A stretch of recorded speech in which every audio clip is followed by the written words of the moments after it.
Well, hey now. Welcome to Fitz's Electric Bar. Fitz here, and I am doing just kind of a random look at four records, two on CD and two on vinyl, that I really enjoy and might not be familiar to everybody. When I listen to or watch people's channels, I'm often looking for, number one, to be entertained.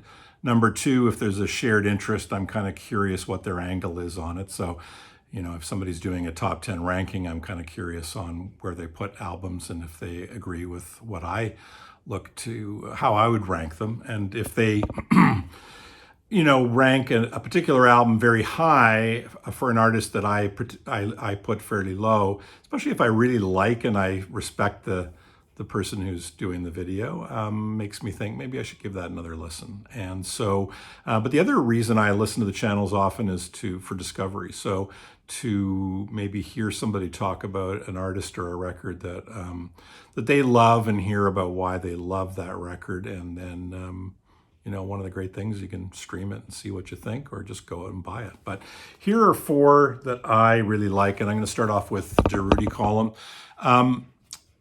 Vinnie Reilly, this album was recorded by Vinnie Reilly and Martin Hannett. Martin Hannett, known best probably for his work with Joy Division, an extraordinary producer, apparently a very difficult guy to work with. Vinnie Reilly just, works with guitars and treatments and tapes, loops, and things like that. This is just a fabulous record. Again, well, I wouldn't... I guess, to say it's a fabulous record is to pump it up, and I could see people be disappointed. It's very minimalist. The cover really does indicate kind of what it's about. Sketch for Summer is a great song if you want to get a sense of what it's about. But it, and a theme for me, it creates a mood, and it's consistent throughout. Just some really lovely sounds, languid, gentle. It doesn't kind of get in the way of thoughts in the sense of if, it's a great morning record to put on if you want to read the paper or you want to just kind of like stare out the window, as I tend to do more and more as I get older, and just kind of let your mind drift. But Rudy column, Vinnie Reilly, this is an outstanding one to dip your toe into, and really a great record. So this is called The Return of the Rudy column. Now on to a CD. I mentioned this a few times, but this one I keep playing over and over again. Richard Hawley. I was introduced to him, I think, through the algorithms on the streaming platform. So I didn't know much about him, still don't know much about him, but I listened to this record and I really love it. Sort of strings, very much like the 70s Lee Hazelwood, Elvis in Memphis kind of stuff. Very sincere, kind of almost over the top in kind of schmaltzy, but because it's so sincerely delivered, it, I think, works really, really well. So this is Cole's Corner. I think he describes it as, this is a place where people would meet, like lovers would meet, friends would meet. This is kind of a meeting place. And I got into this during the pandemic, and maybe it's not a coincidence that, an album that is kind of based on the idea of meeting people and a place to meet when we weren't meeting anybody. It really resonated for me.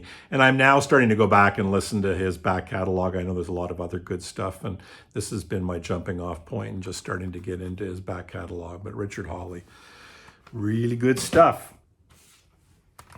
This is Les McMahon. Don't know much about him. I'll tell you how I heard about this. So I am a Grateful Dead fan. I don't like to go on and on in this channel about it because I think there are others that do that more. Plus, I am not a Deadhead in the sense of I'm not completely immersed in all things Dead, but I do really like them.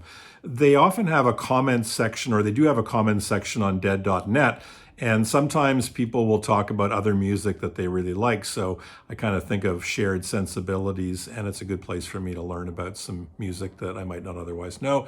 Somebody was talking about long, Grateful Dead jams and some of the exquisite jams on things like The Other One or Morning Dew or Dark Star.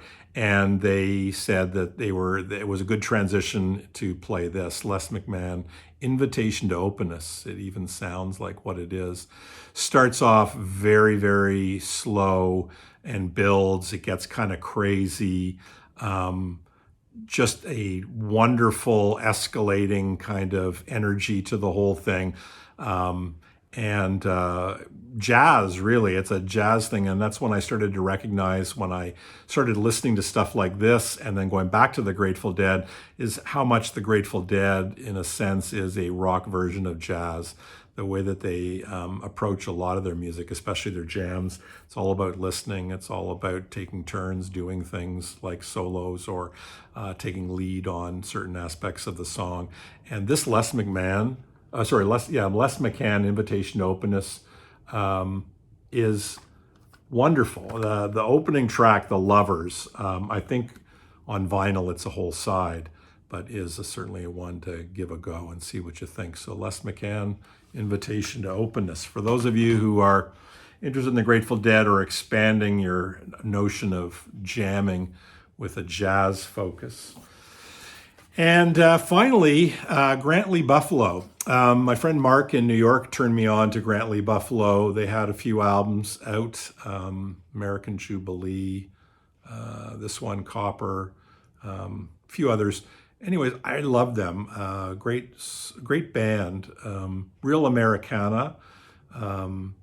This was a particular favorite of mine, this particular one, just been reissued. I don't know. So this is an example of material that I got into in the 90s that I bought on CD, may or may not have ever been released on vinyl. Wouldn't know because I wasn't buying vinyl at that stage. I had made the full flip to CDs. And now, ironically, I was buying CDs to replace my vinyl because it was better quality. Now I'm replacing some of my CDs with vinyl because I don't know if it's better quality, but it just feels warmer. And I think most of you in the VC community know the whole package. Although Mazzy says it's the music stupid. And I agree, that's the whole essence of it. But, I've just loved being able to get the full package, right? The lyrics that you're not squinting on, gatefold, really nice photos. So Grant Lee Buffalo, the lead singer, Grant Lee Phillips, has had a pretty good solo career after this, probably fairly niche. I don't think he's ever been super big. I think it was the album The Narrows that I really enjoy. Just wonderful songs end to end. I tend to get most of his solo stuff, but Grant Lee Buffalo is a great record. Again, give this a shot, see what you think, and if you like it, there's probably 4 or 5 Grant Lee Buffalo albums that you could dip into and then follow that up with Grant Lee Phillips. So that's it. 4 random records, 2 vinyl, 2 CDs. Hope you enjoyed. Carpe diem.